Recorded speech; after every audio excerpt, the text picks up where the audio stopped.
নারী যখন সুখে থাকে তখন বাসন মাজতে মাজতেও হাসে, আর যখন কষ্ট পায় তখন ভাত খেতে বসেও চোখের পানি ফেলে। আসসালামু আলাইকুম everyone, welcome back to my new another blog from simple lifestyle. কেমন আছেন সবাই?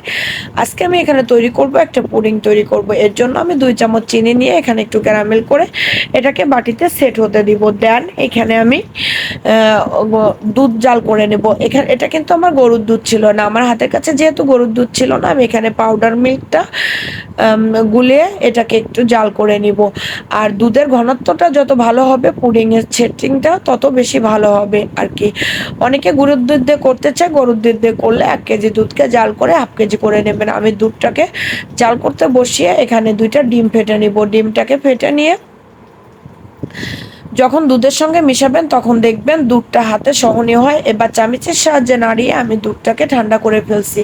এর ভিতরে আমি কিন্তু আমার কাছে যেহেতু ভ্যানিলা এসেন্স ছিল না, তাই আমি 2টা এলাচ দিয়ে দিয়েছিলাম। তবে এলাচ দেওয়ার কারণেও কিন্তু ফ্লেভারটা অনেক ভালো এসেছে। আর আমি সাধারণত ভ্যানিলা এসেন্সটা কেক কিংবা পুডিং দুটো কোনোটাতেই খুব বেশি একটা ইউজ করি না। আগে ইউজ করতাম, বাট এখন করি না। এখন আমার কাছে এলাচের ফ্লেভারটাই বেটার মনে হয়। বাট এখানে আমি দুধটাকে জাল করে নামিয়ে তারপরে এর ভিতরে চিনি দিয়ে দিয়েছিলাম পরিমাণ মতো। নামিয়ে যে ফেটে রাখা ডিম 2টা আস্তে আস্তে আমি অল্প অল্প করে এর ভিতর মিশিয়ে দিয়েছি। এখন এটাকে সেট করে নিলাম। একটা পাত্রে পানি দিয়েছি, উপরে একটা স্ট্যান্ড বসিয়ে দিলাম। স্ট্যান্ডটা বসিয়ে দিয়ে তারপরে এর উপরে আমি ওই যে ক্যারামেল করে রাখছিলাম বাটিতে, বাটির উপরে ঢেলে দিয়েছিলাম। এর উপরে পুডিংটা বসিয়ে নিলাম। এখন পুডিংটা আমার প্রায় কমপ্লিট হয়ে গেছে। সারা রাত্রের জন্য এটাকে ফ্রিজে রেস্টে রাখতে হবে। দেন আমি পরবর্তী দিন সকাল থেকে এখন ব্লগটা শুরু করছি। এখন এখানে এটা ছিল বুধবারের ভিডিও। এখন এখানে আমি সকালবেলা সেদিনে যে মাংস রান্না করেছিলাম, মাংস ছিল, সেটা দিয়ে হাতে মেখে পোলার চাল আর মসুরের ডাল, একটু ছোলার ডাল দিয়ে আমি এখানে হাতে মেখে একটা খিচুড়ি বসিয়ে নেব। মাল্টি কুকারে খিচুড়ি রান্না হতে খুব বেশি সময় লাগে না। 1-2 পিস গরু মাংস ছিল আর অনেকটা করে ঝোল ছিল। ঝোলটাকে ফেলে না দিয়ে চিন্তা ভাবনা করলাম যে এভাবে একটু খিচুড়ি করে ফেলে। এটা কিন্তু বেশ মজা হয়েছিল খেতে। তারপর আমি খিচুড়িটাকে একটু এপাশ ওপাশ করে দিয়ে ওটাকে ঢাকা দিয়ে একটু দমে বসিয়ে আমি এখন এখানে 2টা ডিম ভাজি করে নিব। 2টা ডিম একসঙ্গে ভাজি করলে কিন্তু ফুলে ডাবল হয়ে যায় এবং দেখতেও ভালো লাগে। ডিম 2টাকে আমি ভাজি করে নিয়েছিলাম। ডিম 2টা যখন ভাজি করতে বসিয়েছিলাম তখন কিন্তু আমার বিদ্যুৎ চলে গিয়েছিল। দেন এখন ডিমটা ভাজি করতে বসানোর পরে তারপরে আমি খাবারটা বেড়ে নিলাম। শসা কেটে নিয়েছিলাম, লেবু ছিল না তাই লেবুটা দিতে পারিনি, তবে আচার ছিল, আচারটা দিলে ভালো হতো, একটু খেয়াল ছিল না। তারপর বাবা ছেলে 2জনকে আমি খাবারটা বেড়ে দিলাম। ওরা বললো অনেক বেশি মজা হয়েছিল খিচুড়িটা। আমি কিন্তু খেয়েছিলাম না, কারণ আমার সকালে নাস্তা করতে খুব বেশি একটা ভালো লাগে না। দেন তারপর আজকে অনেক সবজি রান্না করব, অনেকগুলো রান্না করব। অল্প অল্প করে সবকিছু আমি কেটে নিলাম। এখানে উস্তা দিয়ে আলু দিয়ে, সরি, করলা দিয়ে আলু দিয়ে পাবদা মাছ রান্না করব, বরবটি ভাজি করব, ধুন্দল ভাজি করে নিব, পেঁয়াজ কাঁচামরিচও কেটে নিয়েছি, পরবর্তীতে এটা কেটে নিব। আর মিষ্টি কুমড়া রান্না করব, অনেকগুলো তরকারি রান্না করব, পাঙ্গাস মাছের চচ্চড়ি করব। আজকে প্রচুর প্রচুর রেসিপি সামনে আসবে। এভাবে আপনারা যদি কাউকে, এখানে মাছগুলো সব কেটে বেছে সুন্দর করে ক্লিন করে নিয়েছি। আমি এভাবে রান্না করার আগে রান্নার প্রস্তুতি নিয়ে নিতে আমি পছন্দ করি। এভাবে প্রস্তুতি নিয়ে নিলে কিন্তু রান্না করতে বেশি একটা সময় লাগে না। এর ভিতরে আমি ফ্রিজ থেকে পুডিংটা বের করে দেখলাম, মাশাআল্লাহ অনেক সুন্দর হয়েছে। একটা সাইড, আমি আবার অনেক ব্যস্ত মানুষ, একটা সাইডে একটুখানি দেখতে পারছেন আমি চাকু দিয়ে ওই সাইডটা একটু আর কি উঠে গেছে আমার হাতের সঙ্গে। তাছাড়া পারফেক্টভাবে জমেছে, প্লাস মাশাআল্লাহ পারফেক্ট একটা পুডিং আমার তৈরি হয়েছে। আমি অনেক বেশি স্যাটিসফাইড। তারপর আমি পুডিংটা কেটে বাবা ছেলেকে খেতে দিয়ে দিলাম। ডাব কেটে দিয়েছিলাম 2টা, কলা ছিল সেটা দিয়ে দিয়েছিলাম। আমি যেহেতু এতগুলো রান্না করব আমার একটু লেট হবে, তাই ওদেরকে হালকা একটু নাস্তা দিয়ে নিলাম। কারণ আমার বাবাটা যেহেতু এক্সাম দিতে গিয়েছিল, আমার বাবাটা এক্সাম শেষ করে বাসায় এসেছে।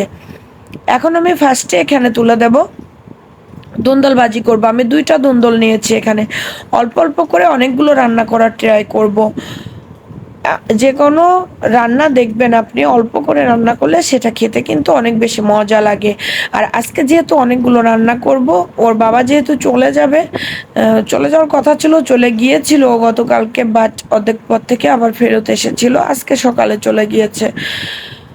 দেন এর জন্য আমি অনেকগুলো সবজি বাজার করেছিলাম, আমার বাবার ফেভারিট সবজি সবগুলো, তাই চেয়েছিলাম অল্প অল্প করে খাইয়ে দিতে। ওদিকে তো আমি ধুন্দলটাকে ভাজি করতে দিলাম, ওটা একটু ঝোল ঝোল রেখে ভাজি করে নামাবো।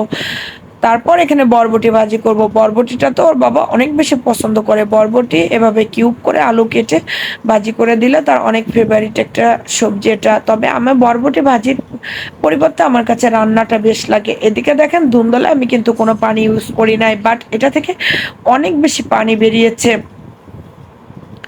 অনেকটা পানি বেরিয়েছে এটা থেকে। তারপরে আমি দুই চুলায় এভাবে রান্না করতেছিলাম। আমি বরবটিটাকে আর একটুখানি সময় নাড়িয়ে দিলাম। আসলে দুই জায়গাতে রান্না থাকলে অনেক বেশি কষ্ট হয়। আমি মাল্টি কুকারে দিয়েছি, ইন্ডাকশনে দিয়েছি। এখন রান্না যেহেতু বেশি, এটাতে ভাবলাম আমি পাবদা মাছটা দিয়ে দিই। পাবদা মাছের জন্য এখানে পেঁয়াজ, কাঁচামরিচ, আদা রসুন পেস্ট, লবণ, হলুদ, মরিচের গুঁড়া, ধনিয়া গুঁড়া সব কিছু একসঙ্গে নিয়ে নিয়েছি। এখন এটাকে আমি একটুখানি তেলে ভেজে নেব। তেলে ভেজে যখন এটা থেকে একটা সুন্দর একটা ফ্লেভার আসবে আর আদা রসুনের যে ব্যাড স্মেলটা আছে, স্মেলটা চলে যাবে, তখন আমি এটাকে ভিতরে আমি পাবদা মাছগুলো দিয়ে দেবো। পাবদা মাছ তো আমার ছেলের বাবা অনেক বেশি পছন্দ করে, তার জন্যই পাবদা মাছগুলো আবার আমাকে কিনতে হয়েছিল। সে যখন এসেছিল তারপরে আবার আমাকে পাবদা মাছ কিনতে হয়েছিল, যেহেতু সে পছন্দ করে। আর এখানে আমি পাবদা মাছটা আলু দিয়ে আর করলা দিয়ে হালকা ঝোল রেখে রান্না করতে চেয়েছিলাম, বাট ঝোলের পরিবর্তে সেটা একটু চচ্চড়ি টাইপের হয়ে গিয়েছিল, কারণ আমি পানির পরিমাণ যেহেতু কম দিয়েছিলাম। আর একটু পানি দিলে একটু ঝোল ঝোল হতো। আর আমার বাসায় যেহেতু 2-3 দিন পানি ছিল না, পানির প্রবলেম চলতেছিল, এর জন্য আর কি একটু সমস্যা হয়েছিল, পানির পরিমাণটা কম দেওয়া হয়েছিল। এদিকে দেখেন ধুন্দলটা প্রায় কমপ্লিট হয়ে গিয়েছে, আমি বরবটি ভাজিটা নামিয়ে নিয়েছি। এত বেশি মজা হয়েছিল সেটা বলে বোঝানোর মতো না, আমার কাছে অনেক বেশি মজা লেগেছে। তারপরে এখানে আমি ধুন্দলটাকেও নামিয়ে নিলাম। ধুন্দলটা এত বেশি কচি ছিল আর কি, এত বড় বড় বিচি দেখতে পারছেন, তারপরেও কিন্তু একটু শক্ত হয় না আইসটা ভিতরে। দেন ভাবলাম ও, এর ভিতরে আমি যখন পাবদা মাছটা দুইটা দেখলেন, এই যে এখন আবার ফ্রাই প্যানে দিয়েছি, চেঞ্জ করে ফেলেছি। কারণ আমি পাবদা মাছটা চুলায় বসিয়ে আসার পরেই আমার গ্যাসটা শেষ হয়ে গিয়েছে। রাস্তার অবস্থা অনেক খারাপ, জানি না কবে গ্যাস আনতে পারবো, রাস্তায় কাজ চলতেছে, এর জন্য গাড়ি ঢুকতে দিচ্ছে না। খুব বেশি কষ্ট হচ্ছিল রান্না বান্না। ছোট একটা মাল্টি কুকারের ভিতরে আমি এখন পাঙ্গাস মাছের চচ্চড়িটা তুলে দিব। আজকে পাঙ্গাস মাছের চচ্চড়িটা একটু অন্যরকম ভাবে করার চেষ্টা করব। পেঁয়াজ কাঁচামরিচ তেলে ভেজে নিয়েছি। এখানে কিন্তু আমি লবণ, হলুদ, মরিচের গুঁড়া, ধনিয়া গুঁড়া, জিরা গুঁড়া থেকে শুরু করে A to Z সব মশলাই কিন্তু আমি এখানে ব্যবহার করব। সব মশলাই কিন্তু আমি এখানে ব্যবহার করব। ব্যবহার করে কিছুক্ষণ নাড়াচাড়া করে, যেহেতু পাত্রটা ছোট ছিল এর জন্য আমি নাড়াচাড়া করতে একটুখানি প্রবলেম হচ্ছিল, এর জন্য আমি সাথে সাথে একটু পানি দিয়ে দিয়েছিলাম। বাট এদিকে দেখেন আমার পাবদা মাছের চচ্চড়িটা, চচ্চড়ি না বাট আরও একটু ঝোল রাখতে চেয়েছিলাম, কমপ্লিট হয়ে গিয়েছে। তবে ঝোলের পরিমাণটা একটু কম ছিল, এর জন্য মনটা খারাপ লাগতেছিল।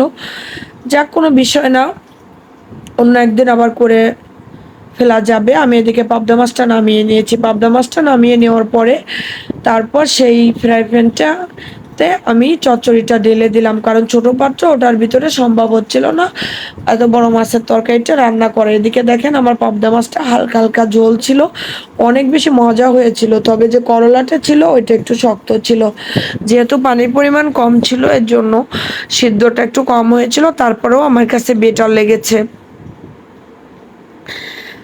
দেন এখানে সর্বশেষ রান্না, আমি এখানে চিংড়ি মাছ দিয়ে মিষ্টি কুমড়া রান্না করব। চিংড়ি মাছ দিয়ে মিষ্টি কুমড়া খেতে কার না ভালো লাগে, ছোট বড় সবাই অনেক বেশি পছন্দ করে। মিষ্টি কুমড়াটা এরকম একটু সাদা সাদা টাইপের ছিল, এটা দেখে আমি তো একটু ভয় পেয়ে গিয়েছিলাম, ভেবেছিলাম যে মিষ্টি কুমড়ার তরকারিটা হয়তো ভালো লাগবে না, বাট এত বেশি মজা হয়েছিল, কারণ আমি অনেকগুলো চিংড়ি মাছ দিয়েছিলাম, এর জন্য অনেক বেশি মজা হয়েছিল মিষ্টি কুমড়ো তরকারিটা। আমার কাছে তো বেশ লেগেছে, আপনাদের কাছে কেমন লাগে কমেন্টের মাধ্যমে জানিয়ে দিবেন। দেন মিষ্টি কুমড়াটাতে আমি হালকা একটু মশলা ব্যবহার করেছি, শুধুমাত্র পেঁয়াজ, কাঁচামরিচ আর লবণ হলুদ ব্যবহার করেছিলাম। ওটাকে কষিয়াতে দিয়ে তারপরে আমি আরেকটু চচ্চড়ির ক্লিপটা নিয়ে নিলাম। চচ্চড়িটাও আমার প্রায় কমপ্লিট হয়ে আসছে, তবে চুলার আঁচটা আর একটু বাড়িয়ে দিলাম। এখন এখানে মিষ্টি কুমড়াতে আমি ঝোলের পানি দিয়ে চচ্চড়িটাকে নামাতে চলে আসলাম। নামানোর আগে উপর থেকে কিছুটা জিরা গুঁড়া ছিটিয়ে নিতে হবে। এই তরকারিটা খেতে আমার বাবা অনেক বেশি পছন্দ করে। এদিকে মিষ্টি কুমড়ার তরকারিতে বলক উঠে গিয়েছে। দেখেন আমি একজন মানুষ কতটা রান্না করলাম কতটুকু সময়ের ভিতরে। ঝটপট 2 ঘন্টার ভিতরে আমি রান্নাগুলো সব কমপ্লিট করেছি। দেখেন পাঙ্গাস মাছের চচ্চড়িটা কত সুন্দর হয়েছে, খেতেও বেশ হয়েছিল, তবে বেগুন দিয়েছিলাম এর জন্য স্বাদটা আরো দ্বিগুণ হয়েছিল। বেগুনের কেজি বাজারে 150-150 টাকা করে, কিভাবে মানুষ খাবে? যে বেগুন রমজান মাসে এত দাম ছিল না, রমজানের পরে এত বেশি দাম হয়েছে। যাক, কিছু করার নাই। তারপর দেখেন আমার দুপুরে প্রত্যেকটা রান্না কমপ্লিট হয়ে গিয়েছে। অনেক বেশি সুন্দর লাগতেছিল, অনেক বেশি ভালো লাগাও নিজের ভিতর কাজ করতেছিল, কারণ পছন্দের সব সবজিগুলো তাকে আমি একসঙ্গে রান্না করে দিতে পেরেছি। এই রান্নাটা করতে আমার হয়তো একটুখানি বেশি কষ্ট হয়েছে, তবে যাদেরকে খাইয়েছে তারা খেয়ে যে ভালো বলেছে, সেটাই আমার সব কষ্ট দূর হয়ে গিয়েছে। যাই হোক, দুপুরে খাওয়া দাওয়া শেষ করার পরে আমি কিছু ভিডিও এডিটিংয়ের কাজ করেছিলাম। ভিডিও আপলোড দিয়ে কিছুটা ভিডিও আপলোড দেওয়ার পরে তারপরে আমি অন্য একটা কাজ করেছিলাম। আমি যে বাজার থেকে পরশুদিন যে তাল এনেছিলাম সেই তালটা ভেঙেছিলাম, বাট ওই ক্লিপটা আজকে আর নিব না, যেহেতু ভিডিও বড় হয়ে যাচ্ছে এর জন্য ওই ক্লিপটাকে আজকে স্কিপ করেছি। আগামীকাল শেয়ার করব সন্ধ্যার পর থেকে।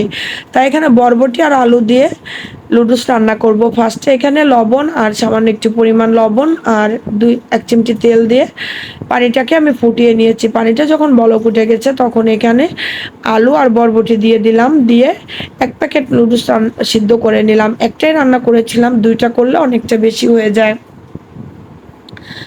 তারপর এখানে একটা ডিম দিয়ে আমি আমার বাবার জন্য, বাবা মানে 2 জনের জন্য আমি লুডুসটা রান্না করে নিব। পেঁয়াজ কাঁচামরিচ তেলে ভেজেছি, একটা ডিম ছেড়ে দিয়েছি। ডিমটা একটু নাড়াচাড়া করে ক্যাম্বেল তৈরি করে তারপর এখানে ওর সঙ্গে যে মশলাটা থাকে লুডুসের সঙ্গে, সে মশলাটা দিয়ে দিয়েছি, সস দিয়ে দিয়েছি। এভাবে সসটা আপনি যদি ইসের উপরে দিয়ে দেন আর কি, ডিমের উপরে, তাহলে লুডুসের কালারটা অনেক সুন্দর আসে। দেখেন কি আমি একটা কালার এসেছে। আমার যেদিন একটু অলসতা মনে হয় সেদিন আমি সিদ্ধ ছাড়া লুডুস রান্না করি, বাট লুডুসটা একটু সিদ্ধ করে নিলে খেতে অনেক বেশি মজা হয় আর একটু স্টিকি একটা ভাব থাকে। দেন এই পর্যায়ে এখানে আমি লুডুসটাকে বেড়ে নিলাম। এভাবে সবজি লুডুস খেতে আমার হাতে অনেকেই পছন্দ করে, বাট সব সময় তো আর সবভাবে করে ওঠাটা সম্ভব হয় না। তবে আমার যদি পসিবল হয় তাহলে সবজি দিয়ে এভাবে লুডুস রান্না করে একজনকে আমার খাওয়াতে হবে, কারণ সে আমাকে বলেছিল, বাট সেটা সম্ভব হয়নি। আল্লাহ হাফেজ, ভালো থাকবেন সবাই, সুস্থ থাকবেন। নেক্সট কোনো ভিডিও নিয়ে আবারও কথা বলতে চলে আসবো। সেই পর্যন্ত সিম্পল লাইফস্টাইলের সাথে থাকবেন।